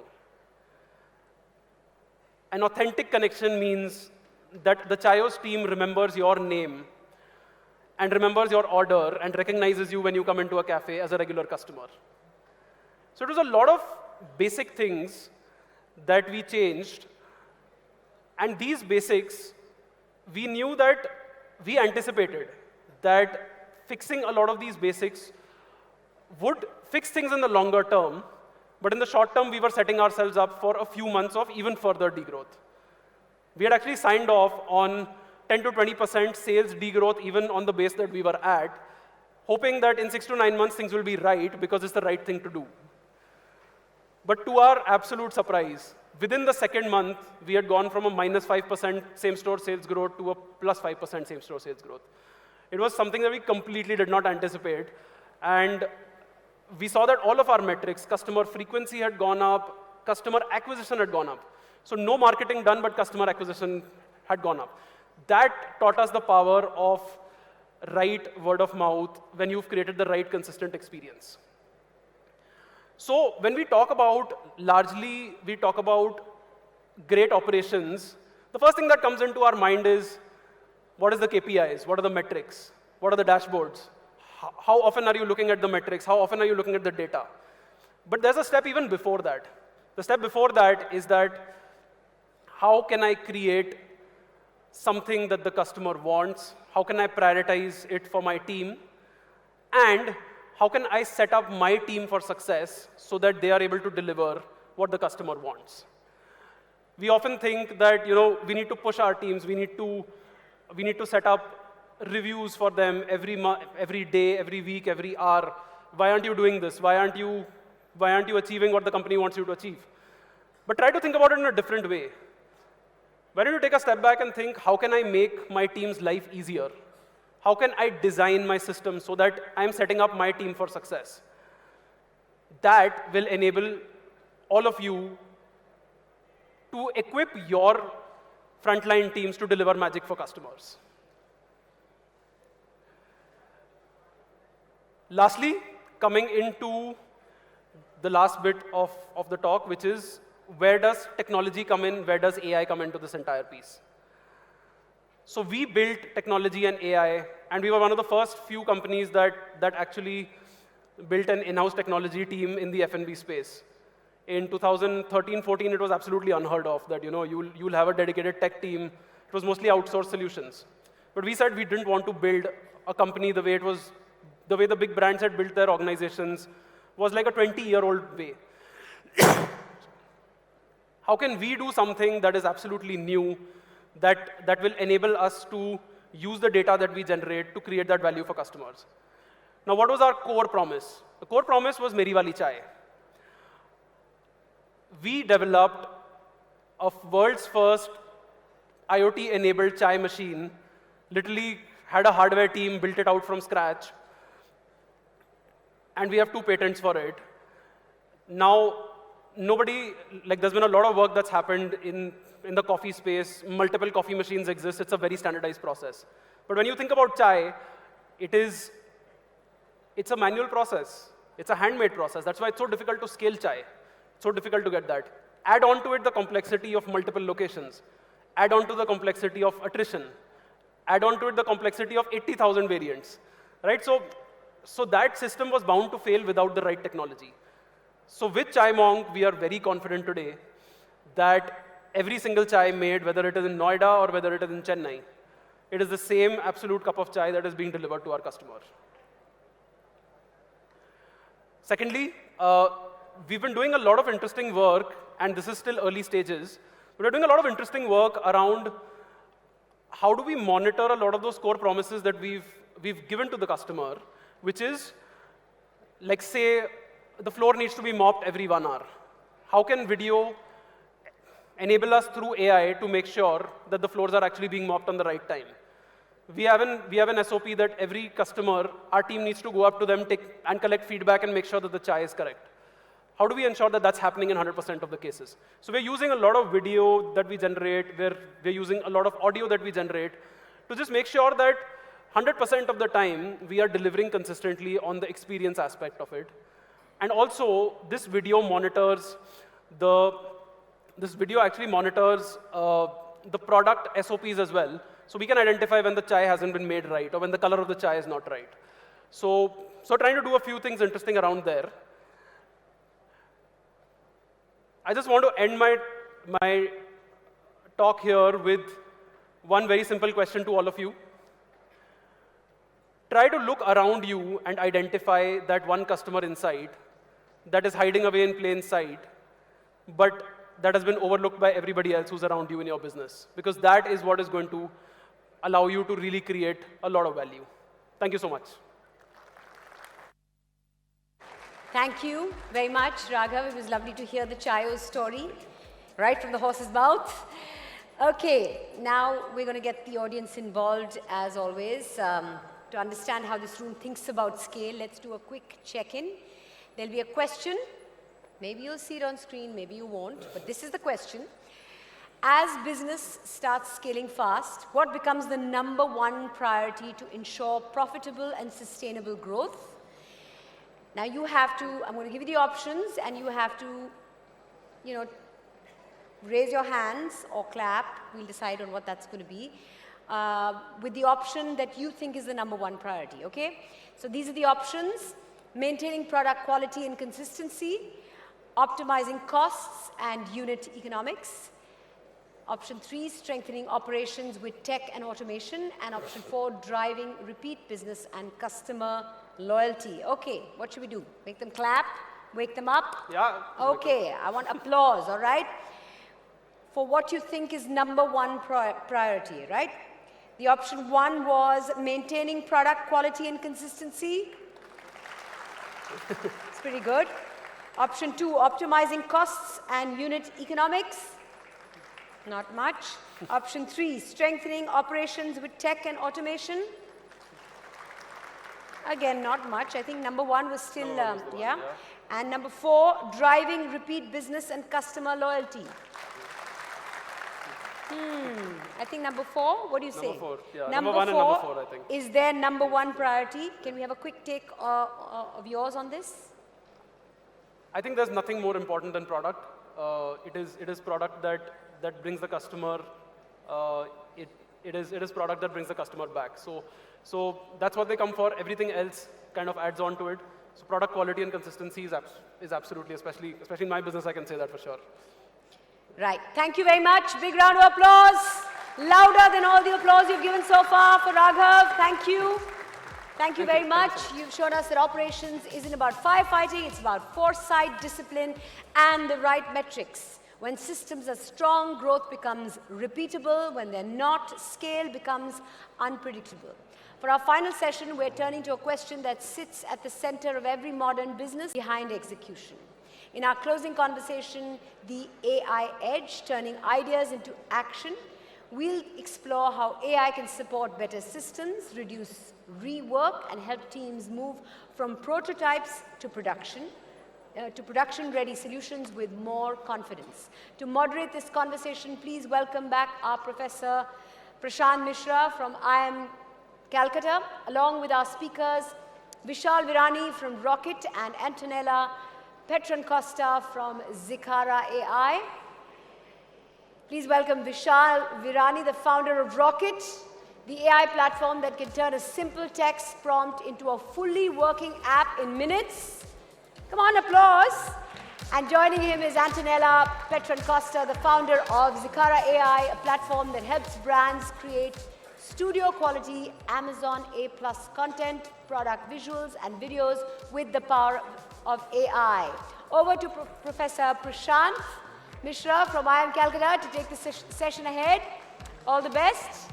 Have a lovely conversation.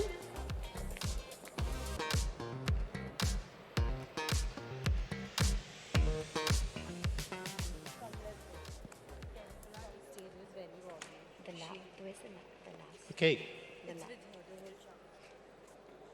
So, artificial intelligence is changing how fast ideas become real products.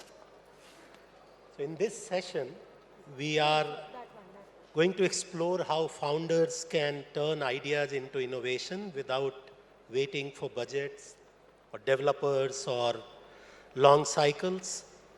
I have with me Vishal Virani, co-founder and CEO of Rocket, who enables founders to instantly build apps from a single prompt. And we have Antonella, co-founder of Jakara AI, a platform that elevates brand content with AI-generated graphics, images, and videos featuring captivating visuals and compelling copy. Now, to begin with, I have a question for you, for both of you. In fact, when you look back at the moment you decided to build in artificial intelligence, what was the insight or frustration that told you that this can be done differently now? Maybe we can start with you, Vishal. So when AI came, like we realized, like, okay, this is a kind of a superpower that everyone needs to adapt. And particularly being an entrepreneur or a businessman, whatever you're doing in your life, we always have a complaint like we don't have very intelligent resource or very intellectual resources around us. So what we realize is like, okay, if we use AI at our advancement, we can create those kind of an intellectualness around us. You don't need to rely on the resources. So let's say right now, the kind of audience we have in front of us, it's very simple. Like, okay, you may heard lots of speaker today and everyone is talking about like, okay, you need to be customer first, you need to create experience like this and all. We understand it, but the biggest problem is like, okay, how we will execute in your life ultimately. And that's where if you have a direction, you can use AI for the execution part, where you don't need to rely on the resources. Like if you don't have a designer, if you don't have a product manager, if you don't have a product marketer, you can use AI for you to take your business to a next level. And ultimately that was a kind of a frustration when we were doing our business, like, okay, every time with every new thing, we need to hire more and more resources. And to manage that quality, again, you need to put another level of effort. But now with the AI, that 100 days of work can be reduced to like just 10 days. And with that thought process, we started like a product in the AI space. And now we are creating the impact where we can say like, okay, we are able to increase the ROI of our users by like minimum 20x to 40x. I think for us, when we started in India, our focus was video production at scale. That's something we were doing in Germany before, and that's why Amazon approached us to begin with, but with Amazon, the scale is much different. So we were lucky maybe in a way. We started off in 2020 as the first AI models became available for businesses. And we used AI to start automating small parts of the creative processes, which at that scale become inefficient. So at the beginning, we were just automating product creation, maybe the product name, for the thumbnails, for the videos, small parts of the process. And as AI advanced, we kept automating more and more parts, and that kind of became all of the building blocks that make Jakara today. So it was very crucial for us to kind of start from those small pieces that allowed us to build Jakara. That's really exciting to know. Vishal, when you talk about turning ideas into action, what does that mean to your own entrepreneurial journey? And how exactly is AI speeding up that leap from ideas to live products? Again, I will extend my last answer. Like when I say it's the idea to impact, every entrepreneur has some idea, and every time they're stuck because of the resources. So let's say right now we have the sellers in front of us. If they even think about any IT piece, to take it into life, they need to do a lots of struggle, like to talk to our developers, to talk to like IT companies and all. And somehow like they have a very big idea in their mind, but the execution is that poor, they ended up giving up like, okay, I don't want to do it at all. Otherwise, they need to just rely on someone's capability even to make that idea successful. Now, because of an AI, that entire philosophy that we follow is like, okay, if you have the idea, that's the only thing that you need to have.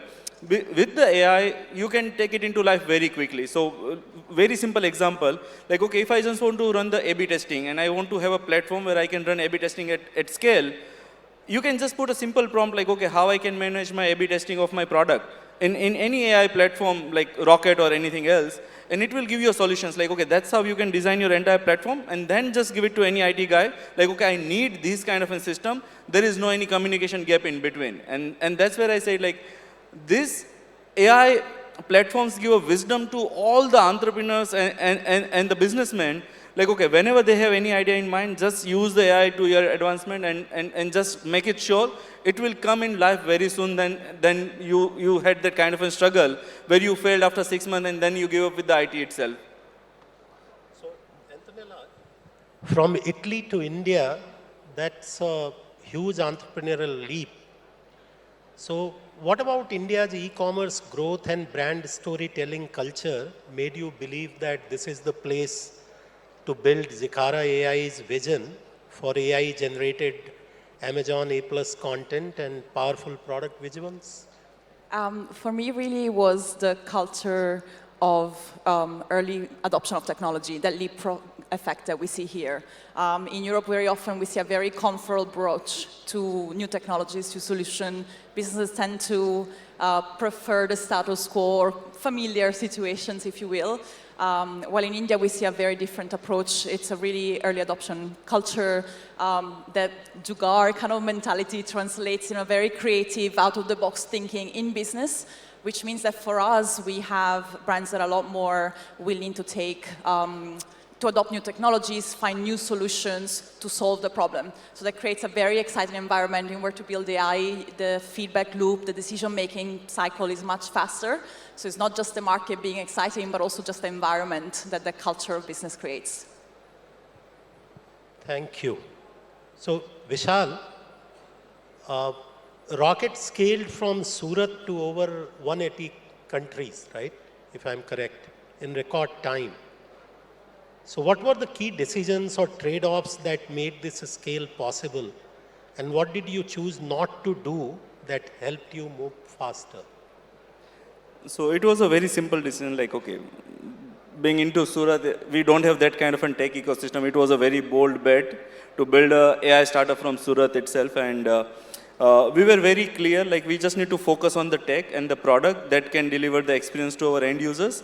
And that's how, like, in just 2 months, we were able to build our first version.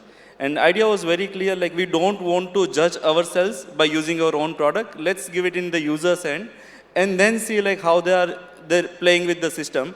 And, like, within 2-3 months, we were at 4 million ARR. Like, in 6 months, we hit the 7 million ARR with users across 180 countries, and that gives us a kind of a confidence. So we stick to the kind of a philosophy, product philosophy that we are having. No vanity, no distractions at all, because you are in Surat, so by default, you can put yourself in a focus mode. That works really well for us. And what we are not doing right now is, like, okay, we are in the AI hype cycle, where every day there is something new that is coming in the market. So ultimately, nowadays, for everyone, which is a very important, like, okay, how you can filter out a noise and the signal from all the advice that you are having. Every day you will receive hundreds of advice, maybe from a founders or from a Twitter, LinkedIn, everywhere. There is a flood of, like, information. But eventually, 90% of the information is not true or not relevant for you, but because of you getting into FOMO, and you start adopting everything in your business, and then you think, like, okay, AI is not relevant for my business at all. So that's the one thing that we did it 100% in a perfect way, like, okay, stay away from all the noise and just pick the signals which is relevant for you, and that's where I keep continuing. So, you know, a lot of business people or founders often sort of complain, or they say that they are resource starved or resource constrained. But one of the advantages of artificial intelligence is also that it can turn constraints into leverage in many cases. So can you give us an example of a founder using your platform to do something they previously thought they needed a full team for? So I can give a very simple use case from my own business. Like, for an example, right now, a content creation is one of the biggest growth lever for any of the businesses. And, like, when we started, like, okay, when we pick that content creation and the influencer collaboration as one of our growth lever, someone said, like, you need to have a 20 people team to do it at scale.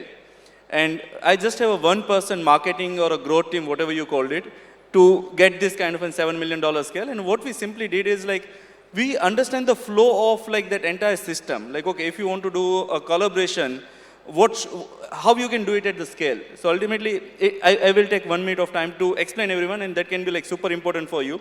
So if I want to do it at scale, with the quality, with a less number of people, I need to understand, like, a very good flow behind that. So for an example, if I want to collaborate with someone, what we are doing is, like, we build the agentic system where we automatically identify, like, who are the creators, who are the best for me. There is no team. The agent is working in behind, who is, like, scraping thousands of content creator. We automatically identify the median views and everything. Then we analyze like 5 best videos of that creator. We take the transcript, thumbnail, and the title of that creator, and we do all the psychological analysis and everything, like what is working for that influencer in the best way. And then I have my product. So we convert our product script into that influencer focused script in just like automated way, in like 100 scripts in a day, which cannot be possible even with the 50 resources. So ultimately, that's how we automate that entire agentic system in a way where we are able to scale the business with just 1% team who is like handling everything. So that's how you can use AI at the advantage, but what you need to understand is the flow. You cannot simply do a chat with the ChatGPT or a Claude or a Grok to achieve this kind of a thing. So as a founder, you need to understand the flow behind everything. If you understand the flow, build the agentic system, and that will work like at instant level. And that's where you can see a very big impact. A quality, scale, and a low cost. All 3 things can be possible if as a businessman or a founder, if you understand the flow very well. So Antonella, commodification is one of the challenge brands face, right? Brand differentiation is getting harder. So how can AI tools help brands become more distinctive, not generic?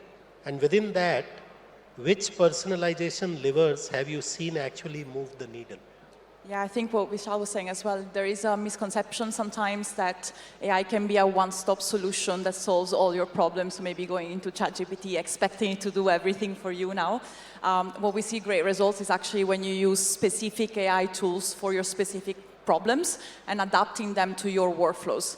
So for instance, we had a client that used AI to analyze thousands of product reviews, realized there was a misunderstanding on some of the product features, they had high returns, and they used an AI to create dozens of variations of the content, A/B tested it really quickly, got the feedback really quickly, and kept iterating. Did they get the right content, kind of bridge that gap? So really using the AI tools you have available to understand how you can improve the conversation with your consumers and target specific problems. That's where we see the best results. Okay, so I have some quick fire questions to both of you, and I would expect a one word or a crisp sentence answer. One AI tool every founder should experiment within this week. What would be your recommendation? Rocket. Rocket? But no. Anything other than rocket? Here I have a 2 sentence of advice for everyone. Don't think like, okay, one tool can solve all the problem, and don't try to fit your entire flow into one system. So ultimately understand the power of that particular tool and then change your flows, because like if you try to fit your process into flow tool, it will not help you. So change yourself according to the tool. Don't expect tool to be changed according to you. So that's the one thing. Whatever tool you use, just try to adopt this philosophy. So what's your recommendation, Antonella? For us in content, I think there's a whole hype about maybe the new Nano Banana model, but for me it's more exciting to look at a new wave of open source image models. They're much smaller, so they allow much bigger pace, much bigger scale, so they're very exciting for us. Okay. One metric every team must track to know artificial intelligence is truly creating value. So for the metric, like don't just focus on the cost optimizations, focus on the quality optimizations. Like just think like with X number of hours and with the Y cost, whatever you are able to do it right now with the AI, can you improve like quality by 10x by spending the same time and the same amount?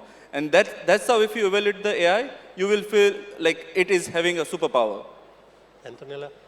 For me, again, don't look for a generic metric. Look at what is your specific problem. For us, for instance, is using AI to improve rejection rates of content. Human reinforcement comes into the loop. So really focus on what can you fix in your workflow and find the metric for that. And what's your advice, finally, one mistake founders should stop making with AI today? So, okay, don't judge AI according to their current capabilities. I always used to say in my company, this is just an iPhone version 4 or 5. Just think about like iPhone version 15, how powerful it is going to be. So don't just say like, okay, this will not help me, or this is like a rubbish tool. Just think like when it become a powerful, like what kind of an impact it will have in your business. So do not ignore AI, adapt it right away. Otherwise, just imagine like when iPhone version 15 came, will you even able to handle your business or not? For me, again, find the right tool. Don't expect AI to be your perfect employee. There is very specialized tool, actually, that can do a lot in a specific problems. Like for logistics, we're seeing very interesting things coming up to expand in different markets. So kind of really focus on the specialized solutions rather than a generic one-stop. Thank you, both of you. So, as you see, in this era of artificial intelligence, speed is not just going to be an advantage. We have to learn how to experiment fast and move fast and adopt fast. Thank you very much for listening. Thank you.